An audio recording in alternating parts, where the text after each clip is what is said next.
Hello jams, आज बात करने वाले हैं फ्यूल की। What is fuel? फ्यूल क्या होता है?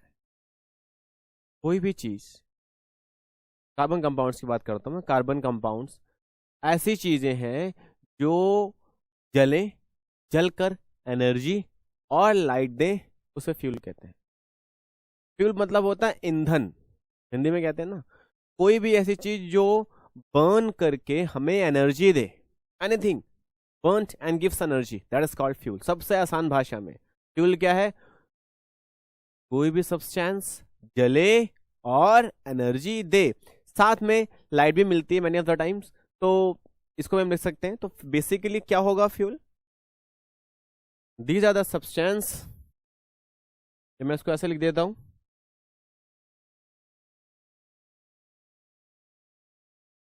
बर्न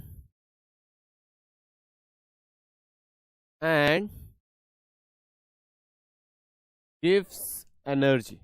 बस ये जलते हैं और एनर्जी देते हैं, उन्हें हम कहते हैं फ्यूल्स।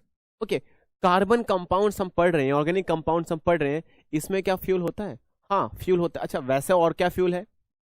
हम खाना खाते हैं, क्या खाना फ्यूल है हमारा? हाँ है, खाना फ्यूल है। क्यों? हम खाना खाते हैं तो खाने से हमें एनर्जी मिलती है, फ्यूल है। एक खास चीज और, खाना जब हम खाते हैं तो खाने को तोड़कर उसमें से एनर्जी निकालता कौन है? कौन निकालता है?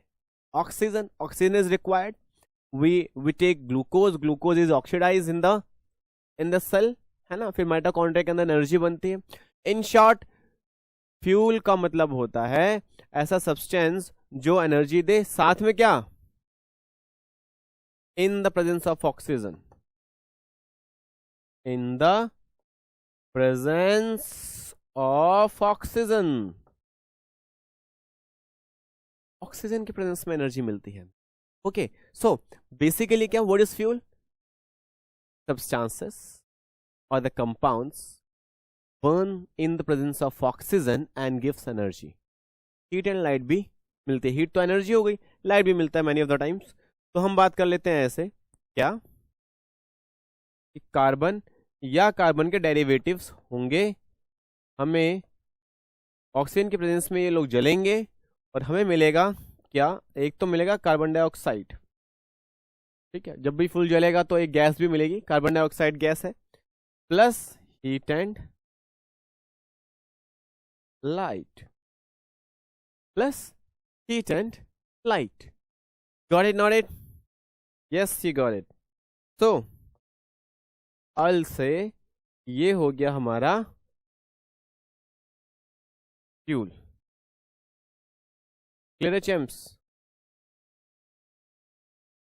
इस प्रोसेस को एक्चुअली कंबशन बोलते हैं। इस प्रोसेस को एक्चुअली कंबशन बोलते हैं। इसकी बात हम आगे करेंगे, पर फिलहाल हमारे लिए सबसे अच्छे जो फ्यूल हम मानते हैं, जो हमें मिला है, वो क्या मिला है? ऑर्गेनिक कंपाउंड से हमें कौन सा फ्यूल मिला है? ऑर्गेनिक कंपाउंड से हमें जो फ्यूल मिला है, that is called coal and petroleum. You can see here, coal and petroleum. तो कोल एंड पेट्रोलियम बेसिकली क्या होता है? कोल एंड पेट्रोलियम हमारे फ्यूल है, फॉसिल फ्यूल है। फॉसिल फ्यूल मतलब कैसे? फॉसिल फ्यूल इसलिए क्योंकि ये कई सौ सालों में मिलते हैं। जैसे कि कोल कैसे बनता है? हुआ क्या, पुराने बहुत कई सौ साल पहले जंगल जो थे, मान लेते भूकंप आया या कुछ हुआ जिसकी वजह से वो पेड़ पौधे जो थे वो गिरकर नीचे जमीन में दब गए। अब इतने सालों में हुआ क्या? वहां पे ऑक्सीजन नहीं थी। In the absence of oxygen, जमीन के अंदर कहाँ ऑक्सीजन मिलेगी? वहां पे कोई ऑक्सीजन नहीं मिली उनको। हाई प्रेशर, हाई टेम्परेचर पड़े रहे वो, और कई सौ सालों तक वो जो पेड़ थे, जो वुडन पार्ट था, वो कन्वर्ट हो गया कोल में। किसमें कन्वर्ट हो गया? कोल में कन्वर्ट हो गया। तो वो कन्वर्ट हो गया कोल में, और जब वो कोल में कन्वर्ट हो गया, अब हम उसकी माइनिंग करते हैं, फिर उसको जमीन से निकालते हैं, फिर उसको जलाते हैं, तो उसमें से एनर्जी हमें मिल जाती है। कैसे जलता है? जब जलता है तो हमें देता है कार्बन डाइऑक्साइड। ऑक्सीजन की प्रेजेंस में जलेगा, कार्बन डाइऑक्साइड देगा और देगा क्या? Heat and light. Next, petrol कैसे बना? पेट्रोल कैसे बना? पेट्रोल जो बना वो कुछ ऐसा बना होगा बना होगा नहीं, ऐसे ही बना। कैसे? पेट्रोल जो बना वो लिविंग बॉडीज, एनिमल्स भी थे और प्लांट्स भी थे, है ना। ये लोग वही सेम तरीके से मर के दब गए समुंदर के नीचे, है ना। सी लेवल से नीचे गए ये लोग, ये ओशियंस में बड़े बड़े चट्टाने जो प्लेट्स होते हैं उनके बीच में ये लोग जो थे, ये जो दब के मरे, वो वहीं रह गए। वहां पे भी सेम वही चीज, high pressure, absence of oxygen, high temperature की वजह से वो वहां एक सब्सटेंस, एक क्रूड सब्सटेंस में कन्वर्ट हो गया। उसे हमने नाम दिया कि भाई ये पेट्रोलियम सब्सटेंस है, ठीक, वो पेट्रोल है। उसको जब निकालते हैं तो क्रूड ऑयल ही होता है, फिर उसमें से हम अलग अलग चीजें रिफाइन करते हैं। Got it, not it? Yes, you got it. तो ये सारे के सारे क्या है? फ्यूल्स हैं। ओके, तो carbon compounds as a fuel use होते हैं। ओके, इतनी बात तो हो गई। अगली बात क्या है? अगली बात ये है कि जो भी फ्यूल हम यूज कर रहे हैं, क्या ये पॉल्यूटेंट हो, क्या ये पॉल्यूशन भी फैलाते हैं, क्या ये पॉल्यूटेंट है? आंसर इज यस, क्योंकि पेट्रोल में ना कुछ सल्फर और कुछ नाइट्रोजन के भी पार्ट्स होते हैं। समझ में आ रहा है कि नहीं आ रहा? कुछ सल्फर और नाइट्रोजन के पार्ट्स भी होते हैं। जब वो सल्फर और नाइट्रोजन के पार्ट्स जब जलता है ऑक्सीजन की प्रेजेंस में, तो ये नाइट्रोजन और सल्फर एयर में पहुंचता है, हवा में पहुंचता है, ऑक्साइड्स में कन्वर्ट होता है, और तब ये पॉल्यूशन फैलाते हैं। नाइट्रोजन और सल्फर के ऑक्साइड्स जो होते हैं बहुत ही ज़्यादा अच्छे पॉल्यूटेंट होते हैं। अच्छे पॉल्यूटेंट मतलब बहुत ढंग से पॉल्यूशन फैलाते हैं, इसलिए अच्छे होते गंदे हैं, पर पॉल्यूटेंट की देखें तो एक बहुत अच्छी वैरायटी का पॉल्यूटेंट है, मस्त पॉल्यूशन फैलाएगा। Got it, not it? Great, okay then. तो ये हो गया फ्यूल का पार्ट। फ्यूल से कुछ क्वेश्चन पूछे जा सकते हैं, ज्यादा से ज्यादा 1 नंबर का क्वेश्चन आएगा इस चैप्टर में से, अक्सर इग्नोर कर दिया जाता है, इसलिए चलो हम भी इग्नोर करके आगे बढ़ते हैं। आगे जब हम बढ़ेंगे तो एक प्रश्न ये आता है कि जब कुछ चीजें जो होती हैं, कुछ चीजें जो होती हैं जो फ्लेम के साथ जलती हैं, कुछ चीजें विदाउट फ्लेम जलती हैं, ऐसा क्यों होता है?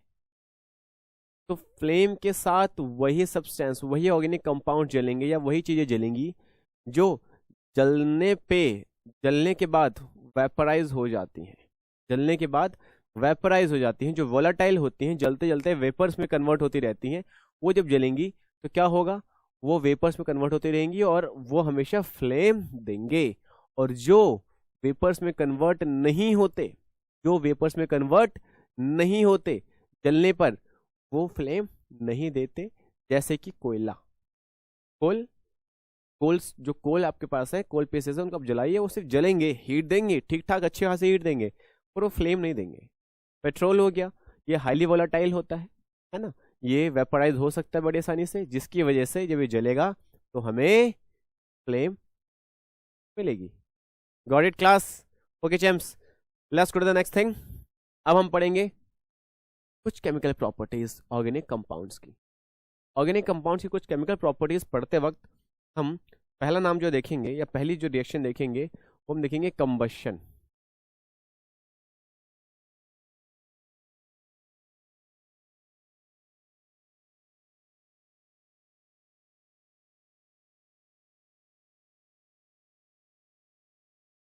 वो हम देखेंगे combustion. What is combustion? Combustion क्या होता है? तो जो हमने बताया कि जो काम फ्यूल करते हैं, फ्यूल का बेसिकली काम क्या होता है? फ्यूल के साथ हमेशा कंबशन होती है। फ्यूल जो होता है वो जलेगा ऑक्सीजन की प्रेजेंस में, हमें हीट एंड लाइट देगा। तो मैं आपको यहाँ पे लिखवाऊं, कार्बन एंड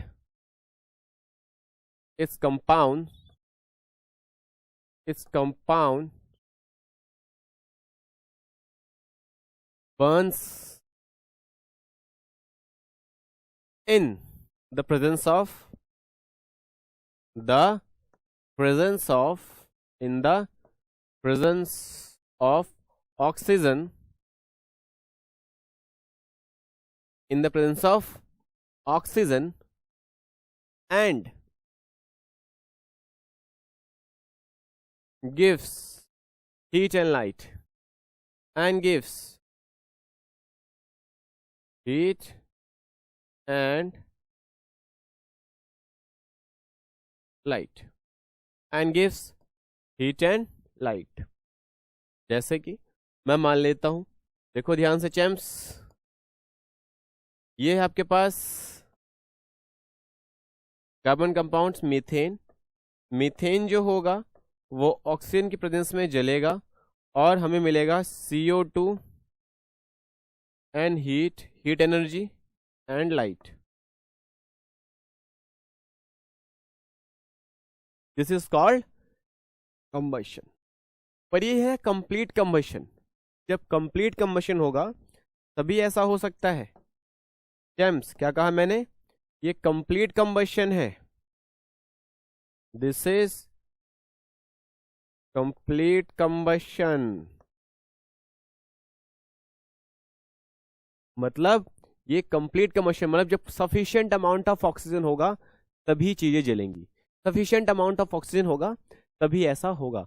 अगर सफिशिएंट अमाउंट ऑफ ऑक्सीजन नहीं होगा तो क्या होगा? पहली बात, जब सफिशिएंट अमाउंट ऑफ ऑक्सीजन होगा, जब कंबशन कंप्लीट होगी, तो जो लाइट हमें मिलती है वो ब्लू फ्लेम में मिलेगी। कैसे में? ब्लू फ्लेम में मिलेगी। Got it? तो जब ब्लू फ्लेम में जब लाइट मिलेगी तो आप देखेंगे,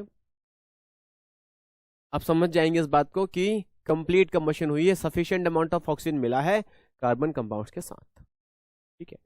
ब्लू फ्लेम लाइट अल्केन्स देते हैं, अल्कीन्स या alkynes blue flame of light नहीं देते हैं, क्योंकि जो अल्केन्स होते हैं सारे के सारे कार्बन सिंगल बॉन्डेड होते हैं, जिसकी वजह से हम पूरे ओवरऑल कंपाउंड में अमाउंट ऑफ कार्बन, मतलब कार्बन का जो पार्टिसिपेशन है वो कम रहता है बाकी कंपैरिजन ओवरऑल, जिसमें ऑक्सीजन है, कार्बन के साथ कार्बन, हाइड्रोकार्बन है तो हाइड्रोजन भी होगा, तो हाइड्रोजन, ऑक्सीजन और कार्बन ये सारे एक साथ चल रहे हैं। अगर डबल बॉन्डेड है तो उसमें कार्बन की पार्टिसिपेशन ज़्यादा हो जाती है, बाकियों की कम हो जाती है। अगर सिंगल बॉन्डेड है तो उसमें ऑक्सीजन ज़्यादा रहता है और कार्बन की पार्टिसिपेशन कम रहती है, जिसकी वजह से जब कोई चीज़ जलेगी, जब बर्न होगी, जब बर्निंग प्रोसेस होगा, कंबशन हो रही होगी, तो उस प्रोसेस में कार्बन का अमाउंट कम होने की वजह से, ऑक्सीजन का अमाउंट सफिशिएंट होने की वजह से आराम से हमें ब्लू फ्लेम मिलता है। लेकिन अगर डबल या ट्रिपल बॉन्डेड हो जाते हैं तो इसमें कार्बन की पार्टिसिपेशन ज़्यादा हो जाती है, बाकियों की कम हो जाती है, ऑक्सीजन की बेसिकली कम हो जाती है, और हमें जो फ्लेम मिलती है वो ब्लू नहीं मिलती है। और ब्लू फ्लेम सबसे गर्म फ्लेम होती है, बाकी रेड फ्लेम और येलो फ्लेम कम गर्म होती है, सबसे कम रेड फ्लेम गर्म होती है। अगर आप गैस सिलेंडर आपके घर में है, आप उसको स्टोव से कनेक्ट करके देखिए, उसको जब फुल आंच में एकदम हाई कर देंगे तो ब्लू जलेगी, लो कर देंगे तो येलो जलेगी, जब खत्म होने वाली होगी गैस तो रेड जलेगी। Got it? Not it? Yes, you got it. Okay then आगे बात करते हैं। आगे हम बात करते हैं कि जब कंबशन जो है अगर इनकम्प्लीट हुई तो, अगर कंबशन इनकम्प्लीट हुई तो incomplete combustion, incomplete combustion gives sooty flame. What is sooty flame? जब कंबशन इनकम्प्लीट नहीं होती, अगर कार्बन ज्यादा है, ऑक्सीजन कम मिला उसे, तो जो कंबशन है पूरे कार्बन की वो ढंग से हो नहीं पाती है, इनसफिशिएंट कंबशन होती है या पूरी कंप्लीटली बर्निंग नहीं होती है। तो कुछ अध जला सा कार्बन, कुछ अध जला सा कार्बन जो है, मतलब जो कार्बन सही से जल नहीं पाया है, वो पूरा CO2 में कन्वर्ट नहीं हो पाया है, वो सिर्फ कार्बन कार्बन पार्ट जो है, वो आपका जो स्मोक निकल रहा होगा उसमें कुछ ब्लैक पाउडर या ब्लैक सॉलिड पार्टिकल्स उसमें उड़ते हुए दिखाई देंगे। वो धुआं बहुत काला होगा। काला क्यों होगा? क्योंकि उसमें सूट्स हैं। ये सूटी फ्लेम मतलब जब कार्बन पूरी तरीके से नहीं जल पाता तो कार्बन के छोटे छोटे particles, black coloured small particles जो होते हैं वो अनबर्न्ड रहते हैं और वो गैस के साथ ऊपर उड़ जाते हैं। अगर ऐसे अनबर्न्ड कार्बन के ऊपर ऐसा आप हाथ रखेंगे और अगर आपके हाथ पे ये धुआं लगेगा तो आपका हाथ काला हो चुका होगा, क्योंकि जो सूट्स हैं अनबर्न्ड कार्बन जो है, जो कार्बन जल नहीं पाए हैं, वो ब्लैक कार्बन आपके हाथ पे लग जाएगा। इसी वजह से जब क्या होता है कि कई बार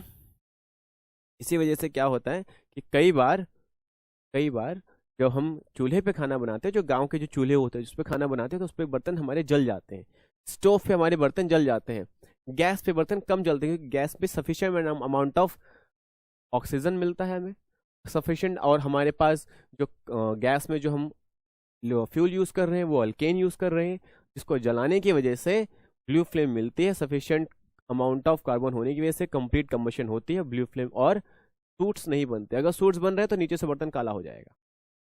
एक और खास चीज, डबल बॉन्डेड या ट्रिपल बॉन्डेड भी जो होंगे वो कंप्लीट कंबशन नहीं करेंगे, वो भी सूट्स बनाएंगे, वो भी सूटी फ्लेम देंगे। एक और खास चीज, एसाइड कहते हैं एसिटाइलिन।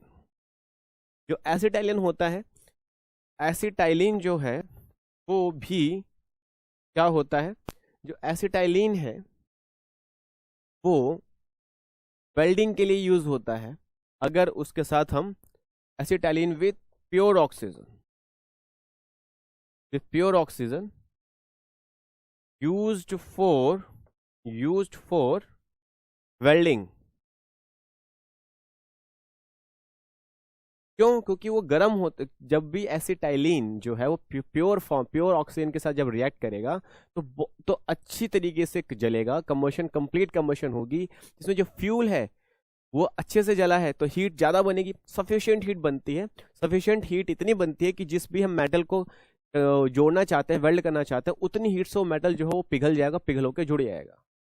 लेकिन अगर इसमें हम सिर्फ और सिर्फ एयर रखें, क्या, acetylene with air,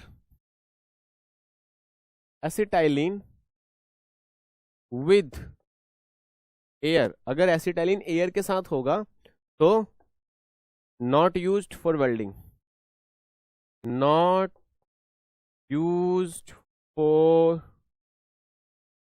welding, not use for welding, वो वेल्डिंग के लिए यूज नहीं होगा, वेल्डिंग के लिए यूज नहीं होगा। क्यों नहीं होगा? अब जानते हैं, क्योंकि अगर वो एयर का मतलब क्या है और ऑक्सीजन का मतलब क्या है? एयर में बाकी गैसेस भी होती हैं, ऑक्सीजन उसमें सिर्फ और सिर्फ 21% के आसपास है ना। तो इसलिए एयर कम होने की वजह से हमें सफिशिएंट अमाउंट ऑफ हीट नहीं मिल पाती, जिसकी वजह से सूटी फ्लेम भी होता है, ज्यादा अच्छी फ्लेम भी नहीं मिलती है, ज्यादा अच्छे से कंबशन भी नहीं होती और हीट भी नहीं बन पाती, जिसकी वजह से एसिटाइलिन जो है इतनी हीट नहीं बना पाता है, जिसकी वजह से मेटल पिघले और आपस में जुड़ जाए। That is why acetylene with air is not used for welding, acetylene with pure oxygen is used for welding. This is your combustion reaction. Next lecture में हम और केमिकल प्रॉपर्टीज की बात करेंगे। Till then, bye.